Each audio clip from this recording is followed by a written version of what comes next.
Score ചെയ്യുക എന്ന് പറഞ്ഞാൽ എന്താണെന്നറിയോ?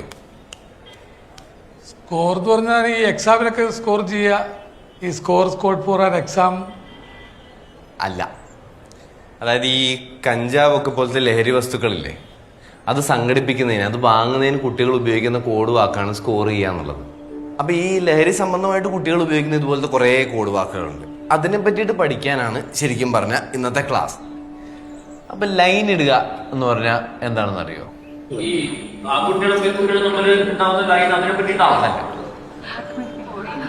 MDMA എന്ന് പറയുന്ന ഒരു രാസലഹരി ഉണ്ട്. അപ്പോൾ അത് ഉപയോഗിക്കുന്നതിനുള്ള ഒരു കോഡ് വാക്കാണ് ലൈൻ ഇടുക എന്ന് പറയുന്നത്. ഈ ജോയിന്റ് അടിക്കുക, സ്റ്റിക്ക് അടിക്കുക, അതൊക്കെ എന്താണെന്ന് അറിയാമല്ലോ അല്ലേ? സ്റ്റിക്ക് ഇതല്ല. കഞ്ചാവ് വലിക്കുന്നതിന് പറയുന്നതാണ് ജോയിന്റ് അടിക്കുക, സ്റ്റിക്ക് അടിക്കുക എന്നൊക്കെ ഉള്ളത്. പൊടി അടിക്കുക അതെന്താണെന്നറിയോ? ഇവിടെ നോക്കി, ആ പൊടി അടിക്കലല്ല, കൊക്കെയിൻ ഇല്ലേ, കൊക്കെയിൻ ഉപയോഗിക്കുന്നതിന് പറയുന്ന കോഡ് വാക്കാണ് പൊടി അടിക്കുക എന്നുള്ളത്. പേപ്പർ ഇടുക എന്താണെന്ന് അറിയോ? അറിയോ അറിയോ അറിയോ പേപ്പർ ഇടുക അല്ല.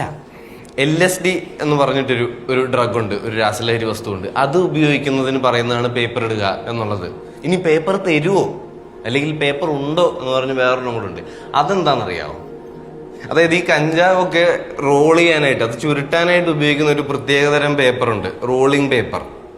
അത് വാങ്ങാനായിട്ട് അല്ലെങ്കിൽ അത് ചോദിക്കുന്നതാണ് പേപ്പർ ഉണ്ടോ എന്ന് പറയുന്നത്. നിങ്ങളൊക്കെ ഭയങ്കര പോറാണ് കേട്ടോ, ഭയങ്കരമായിട്ട് ക്ലാസ്സസിൽ ശ്രദ്ധിക്കണം. എല്ലാവരും ട്യൂഷനൊക്കെ പോകണം, എങ്കിലേ ശരിയാവുള്ളൂ. ഓക്കെ,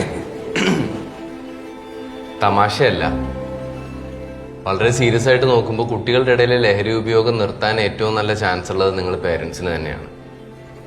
അവരുടെ കൂടെ ഏറ്റവും അധികം സമയം ചെലവഴിക്കുന്നത് ചിലപ്പോൾ നിങ്ങളായിരിക്കാം, അവരെ ഏറ്റവും അധികം കാണുന്നത് നിങ്ങളായിരിക്കാം. അപ്പോൾ ഇത് നിങ്ങൾക്ക് ചെയ്യണമെങ്കിൽ, അതായത് ലഹരി ഉപയോഗം നിർത്തണമെന്നുണ്ടെങ്കിൽ നിങ്ങൾ ഇവരിത് എങ്ങനെയാണ് ഉപയോഗിക്കുന്നതെന്ന് മനസ്സിലാക്കേണ്ടത് അത്യാവശ്യമാണ്. അതിനുവേണ്ടിയാണ് സത്യം പറഞ്ഞാൽ ഇന്ന് ഈ ക്ലാസ് എടുത്തത്. നിങ്ങൾ പ്രധാനമായിട്ടും ശ്രദ്ധിക്കേണ്ട ഒരു കാര്യമുണ്ട്, കുട്ടികളുടെ സാമ്പത്തിക ഇടപാടുകൾ.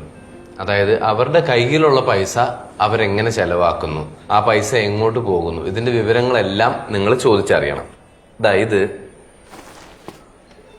ഇപ്പോ കോമൺ ആയിട്ട് വിപണിയിലുള്ള കുറച്ച് ഡ്രഗ്സിന്റെ ഒക്കെ പ്രൈസസ് ആണ്.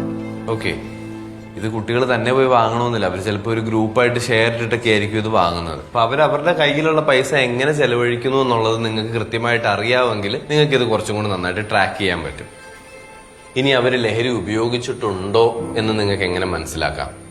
ഇപ്പൊ കഞ്ചാവ് ഉപയോഗിച്ചിട്ടുണ്ടെങ്കിൽ സ്വാഭാവികമായിട്ടും കണ്ടുവരുന്ന സിംറ്റംസ് എന്ന് പറയുന്നത് കണ്ണൊക്കെ ചെറുതായിട്ട് ചുവന്നിട്ടുണ്ടാവും, മൊത്തത്തിലൊരു ഉറക്കം തൂങ്ങലുണ്ടാവും, ഒരു ക്ഷീണം ഉണ്ടാവും, പതിവിലധികം ഭക്ഷണം കഴിച്ചേക്കാം, അല്ലെങ്കിൽ അമിതമായിട്ട് ചിരിക്കുന്നുണ്ടാവും.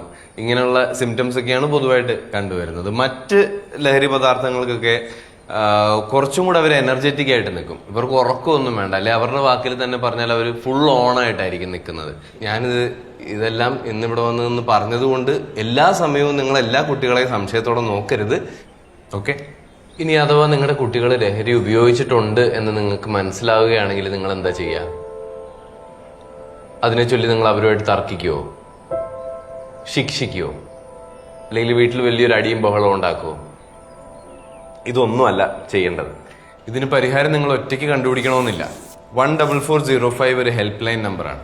ഇതിലേക്ക് വിളിച്ചാൽ നിങ്ങളുടെ കുട്ടികൾക്ക് ലഹരിയിൽ നിന്ന് പിന്മാറാനായിട്ടുള്ള സഹായം മുഴുവൻ നിങ്ങൾക്ക് ഈ ഹെൽപ്പ് ലൈൻ നമ്പറിൽ നിന്ന് കിട്ടും. ലഹരിക്കെതിരായിട്ട് നമുക്ക് എല്ലാവർക്കും ഒറ്റക്കെട്ടായിട്ട് നിൽക്കാം, ഫൈറ്റ് ചെയ്യാം. Okay, class dismissed.